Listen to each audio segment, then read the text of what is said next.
Şimdi malzemelerimize bakalım. Böyle rengarenk ipleri görüyorsunuz. Bunların hepsini örnekte kullanacağız. Ama ana rengimiz şu bej rengi olacak. Beremiz zaten bej renkte örülecek. Sonra tepe kısmı için burgulu kısımda bu mor renkleri kullanacağız. Göz için mavi, beyaz, siyah rengi koymamışım. Siyah rengi de kullanacağız.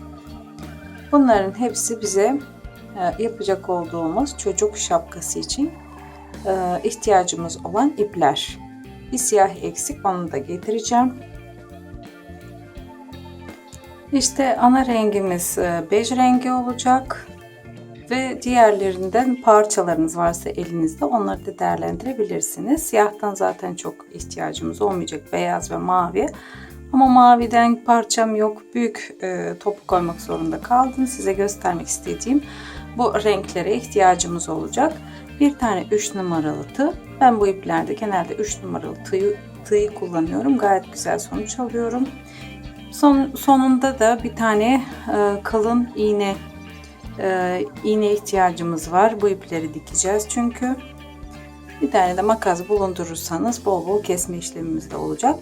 Şimdi biz ana rengimiz olan bej renkle nasıl başlayacağımıza bir bakalım ve buna başlayalım. Çalışmamıza başlıyoruz. Öncelikle 5 tane zincir çekerek çalışmaya başlayalım. Şimdi böyle 1, 2, 3, 4 ve 5. Sonra birinci zincire batıyoruz ve bir tane daire yapıyoruz. Şimdi 3 tane zincir yapalım ve tığımızı ip alıp şu dairenin içine toplamda 10 tane trabzan yapalım. İkili trabzan. 2 oldu. Zinciri de sayıyoruz trabzan yerine.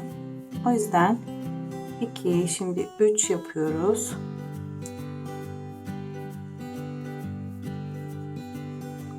4,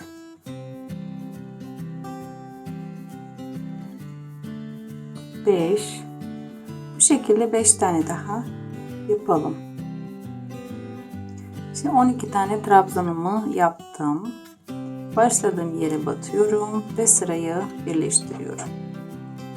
Şimdi 3 tane zincir çekelim yine ve bu sefer trabzan tepelerine batarak bu sırada her trabzan tepesine 2 tane trabzan yaparak çoğaltalım.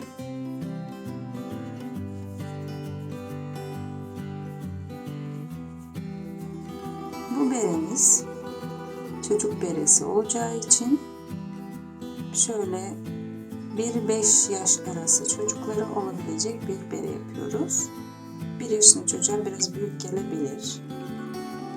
Ona göre göz önünde bulundurarak bunları o yaşlarda çocuk varsa etrafınızda onun başına ölçerek de aşağı yukarı kendinize ayarlayabilirsiniz bazı ölçüler konusunda. Ama ben size benim örneği vereceğim. Buradaki de uygundur. Şöyle 3-4 yaşındaki çocuğa rahatlıkla olabilecek. Ama tabii 1 yaşı dedim. 1 yaşı için biraz büyük gelebilecek olan bir bere, şapka ne diyorsanız yapacağız. İşte bu sırayı da bu şekilde tamamlayacağız. Her trabzan tepesine 2 kere batarak çift trabzan yapıyoruz.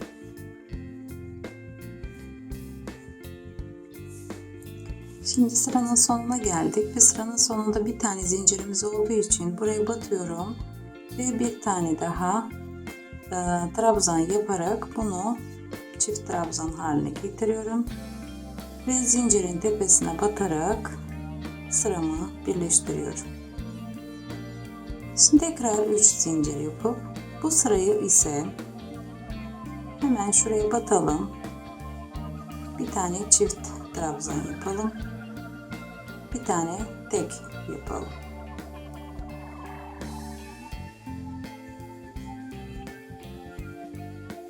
Bir tane çift, bir tane tek şeklinde gideceğiz burada.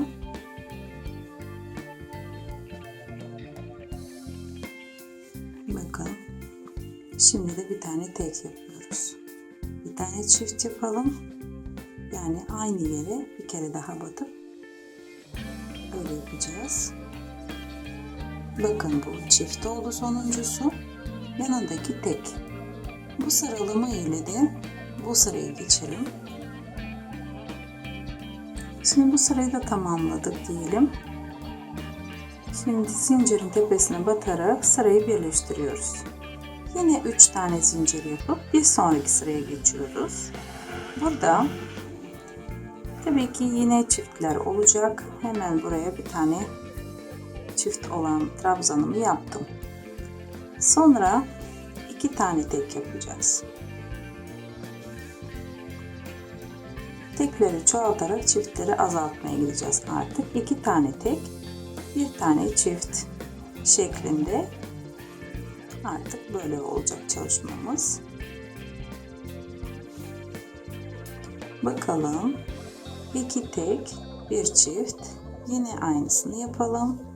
2 tane tek yapalım.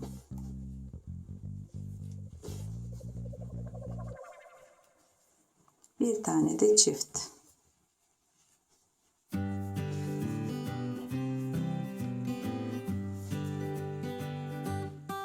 İşte bu şekilde.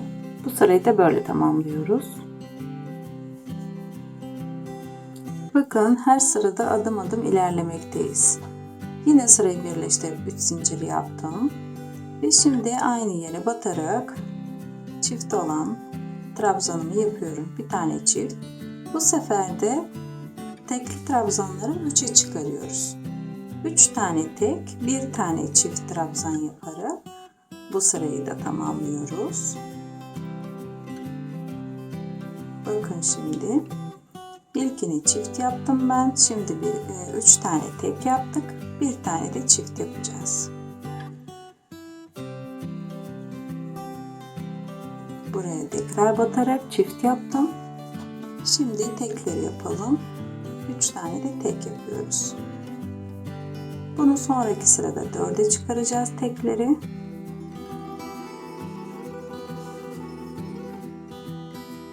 Şimdi burada çift yapıyoruz. Çünkü sıralamamız böyle.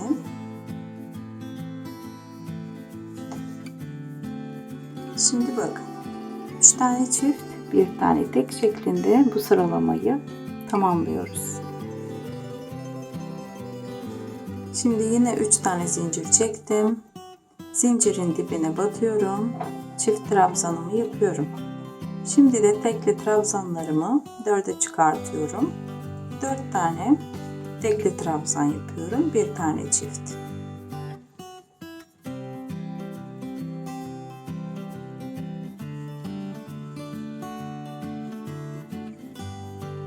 Burada 3 yapmışız. 4. trabzanımız. Ve şimdi çift olan trabzanı yapıyorum. Bakın bu her sırada böyle devam edecek. Şimdi 4 tane tekli trabzan var. Burada da arkadaşlar bakın burada çift bir tane yaptık. Sonra arada 5 tane tekli var. Sonra çift. Bu sırada da bunu yapıyoruz. 5 oluyor. Diğer sırada da 6 tane yapacağız. 6 tane tekli demek istiyorum. Şimdi bu sırada da bakın 6 tane tekli yaptık. Burada ikili trabzan ve sonunda ikili trabzanımız var. Bakın aradakilerini sayabilirsiniz.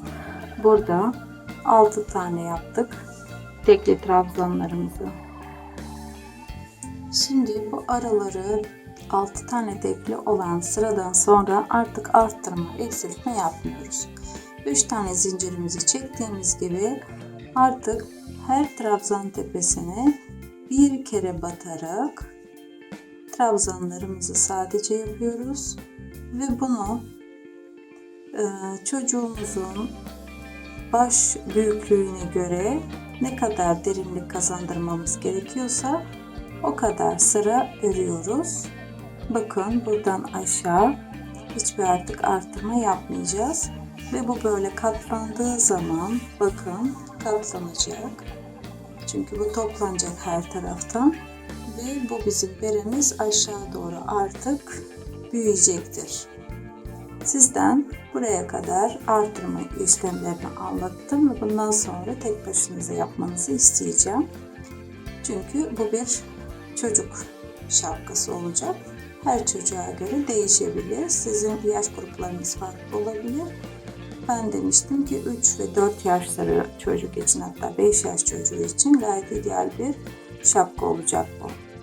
Şimdi size bırakıyorum derinlik olayını. İşte şimdi buraya kadar beremizi tamamladık. Size dediğim yerden itibaren dümdüz ördüm. Bu artık herkesin baş derinliğine göre değişebilir. Ne kadar sıra örmeniz gerektiği konusunda. Ve şimdi gelin süslere başlayalım. Siz şimdi göz yapacağımız için buraya 2 tane bu aynı gözden buraya takacağız. Şimdi ayrı bir tane parça ördük bunun üzerine. Bu bizim ışığımızı gösteren bir parçacık. Göz kısmını da bu şekilde nasıl yaptığımızı göstereceğim size. Bir tane de buraya yapacağız aynı gözden. Bir tane ağzımız olacak. Bunlar ayrı ayrı. Fakat bunları başka bir videoda göstereceğim size. Ve şimdi bu beremize aynı renkle buraya 2 tane kulak yapacağız. Bu kulakların yapımını bu videoda size paylaşacağım. Başka videoda da gözlerimizi yapacağız ve buna yapacak olduğumuz makarna gibi burgulu kısmımız var. Onu da ayrı bir videoda sizinle paylaşacağım. Şimdi gelin kulakları yapalım burada. Şimdi kulaklarımız için şöyle sihirli halka ile başlayalım. Bunu başlıyoruz şu şekilde. Buraya şimdi 6 tane sık iğne yaparak dolduralım. Kulakları sadece sık iğne kullanarak yapacağız. Bu 3, 4,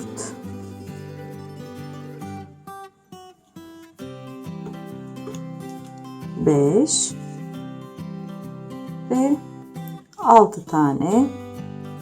Bakalım 2, 4 tane görünüyor. Burada 5. Bir tane daha yapalım. 6 olduğunu sanıyordum. Ama şuradan üstten sayabiliriz. 2, 4, 6. Şimdi tamamladım. Ve bunu yaptıktan sonra halkamızı şuradan tutup güzelce sıkıyoruz. Bakın. Sıktık. Şimdi böyle bir aralığımız var. Fakat biz bunu şöyle başladığımız yere batarak sıramızı birleştireceğiz. İlk zincir olduğu için biraz sıkı olmakta. Birleştirdik. Böyle sımsıkı bir tane başlangıcımız oldu. Bir tane zincir çekip şimdi burada ikinci zincire, yani sık iğne tepesine batarak 2 tane sık iğne yapalım buraya. Diğerine batıp buraya da 2 tane sık iğne yapalım. Ve her birine batarak bu sık iğnelerin 2 tane sık iğne yapalım bu sırada. Bir toplamda 12 tane sık iğnemiz olmuş olacak.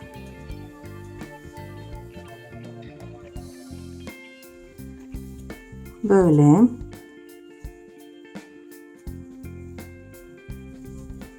Bu şekilde. Bakın. Buraya kadar böyle geldik. Yine başladığımız yere batalım. Biraz sıkı olduğu için elimden kaçtı. buraya bağladık sıramızı. Ve şimdi bunları bu şekilde artık arttırma yapmadan her sık iğneye batalım. Birer kez, birer tane sık iğne yaparak birazcık uzatalım.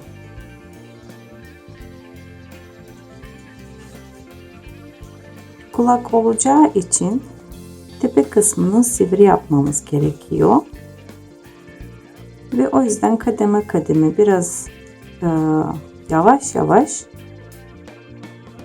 burayı sivriltip aşağı doğru inmemiz gerekecek. Böyle bakın.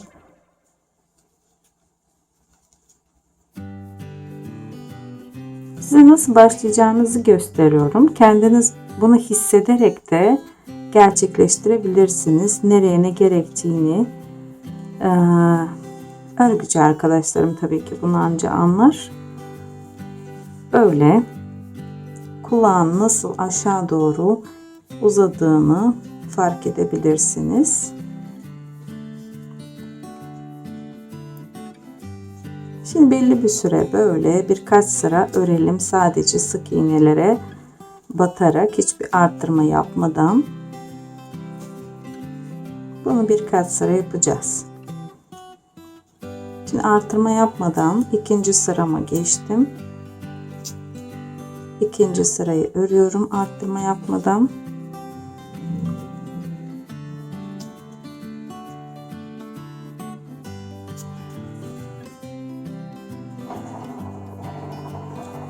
Devam ediyorum, bakın.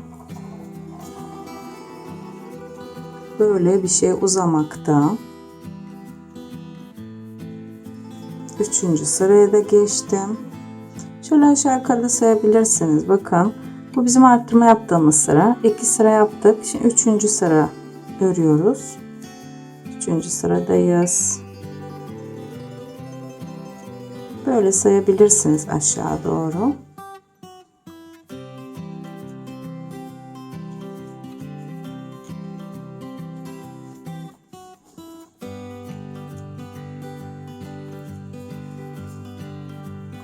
Bakın böyle bir parmak gibi bir şey oluştu. Şimdi şu üçüncü sıranın şurada bir yerde bitiyor. Oraya kadar gelelim. Ondan sonra birazcık daha genişlemeye gideceğiz. Geldik. Şimdi şunu yapalım. Bir tane çift sık iğne yapalım. Bir tane tek çift sık iğne. Bir tane çift, aynı yere yani tekrar batarak, sonra bir tane tek, bir tane çift yapıyoruz. Sık iğnemizi, bir tane de tek sık iğne, çift, bir tane tek, bir tane çift, böyle sırayı tamamlıyoruz. Şurada zaten anlaşılıyor nerede artırma yapıldığı. Oraya kadar gelince bitirmiş oluruz bu sırayı. Sonraki sırada artırma yapmayacağız. Birkaç sırada böyle öreceğiz. Burada çift yapıyorum. Ve şuraya tek yapıp bakın birazcık daha genişleme yaptık aşağı doğru. Şimdi de 2 sıra daha böyle örelim. Sonra yine bir sıra daha böyle yapacağız. Bir tek, bir çift, bir tek, bir çift şeklinde sık iğnelerimizi yapıp birazcık daha uzatacağız, genişleteceğiz aşağı doğru. Bunu bu şekilde. Şimdi 2 sıra örelim buradan itibaren, hiçbir arttırma yapmadan. Şimdi bakın buraya iğnemi batırdığım yerde biz burada arttırmalarımızı yapıyoruz. Yani yeni sıraya geçme işlemimiz burada oluyor. O yüzden buraya geldiğimizde şimdi tekrar bir sıra yine çift Buraya çift sık iğne yapalım. Sonrakine tek sık iğne. Buradakine 2 tane sık iğne bir yere. Sonrakine bir tane sık iğne. Sonra 2 tane. Sonrakine de bir tane yapacağız. Bu sıralama ile bu sırayı geçiyoruz buraya kadar ve yine 2-3 sıra hiç artırma yapmadan örelim. Bakın burası bizim dönme yaptığımız yer. Şimdi artırma yaptıktan sonra 3 sıra ördüm ama bunu örmeye devam edelim şimdi. Şöyle bir diyelim bir parmak daha örelim. Ondan sonra birazcık büzme yapacağız aşağı doğru ve sonra bitirme işlemimizi gerçekleştireceğiz. Ve bir tane kulağımız hazır olmuş olacak. Aynısını bir kez daha uygulayarak diğer kulağımızı da yapalım. Sonra bunları dikme işlemini de göstereceğim size. Yaptığımız 2 tane kulakçığımız hazır. Beremizi bunları şimdi nasıl sabitliyoruz bakın. Şimdi kendimizi belirleyelim şuradan. 2, 4, 4. sıranın bitiminden itibaren bu kulağımızı takalım. Nasıl takıyoruz? Şimdi şu dediğimiz sayıyoruz yine 4. 2, 4. 4.'nün bitiminde şuraya batalım. Bakalım. 4. bitimine taktık. Ve şu hizaya bunu dikmemiz gerekiyor. Nasıl dikeriz? Tabii ki dikme şeklimizi de şuraya batalım. Buradan kurtuldu.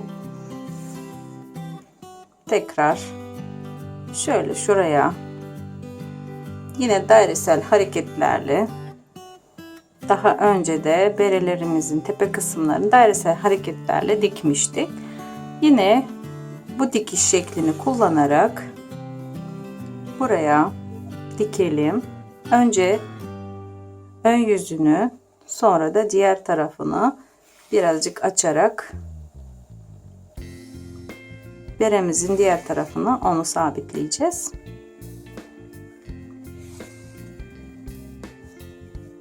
Bakın şimdi böyle.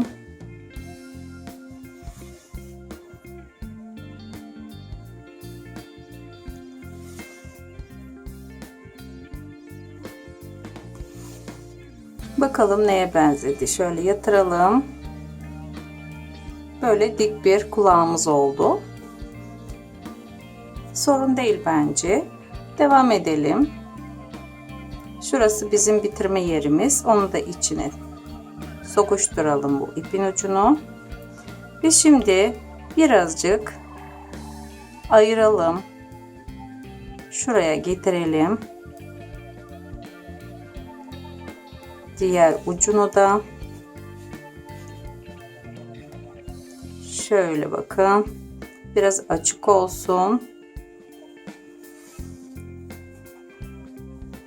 Bu şekilde dikerek diğer kulağımızı da sabitleyelim beremize ve berenin bu bej renkle yaptığımız kısmı bitmiş olacak.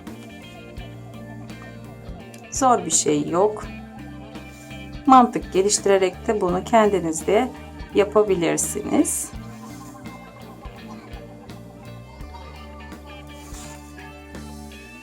Bakın geldiğimiz yere, başladığımız yere geldik.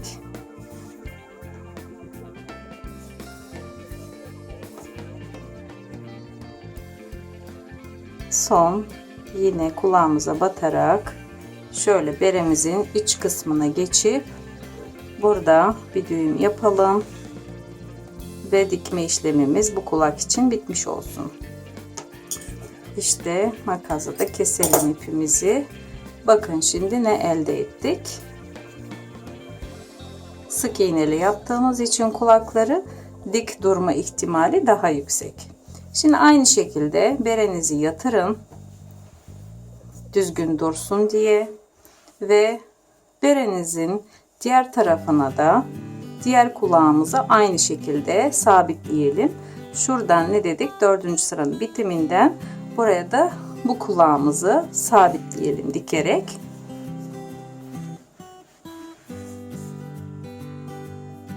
İşte beremizin bu kısmı hazır. Yani bej renkle yapmamız gerekenler bunlar idi. Berenin kendisini yaptık ve kulaklarını yaptık. Şimdi başka bir videoda yine görüşmek üzere. Şimdilik size hoşça kalın diyorum. Videomu beğendiyseniz beğenme butonuna basmayı unutmayın.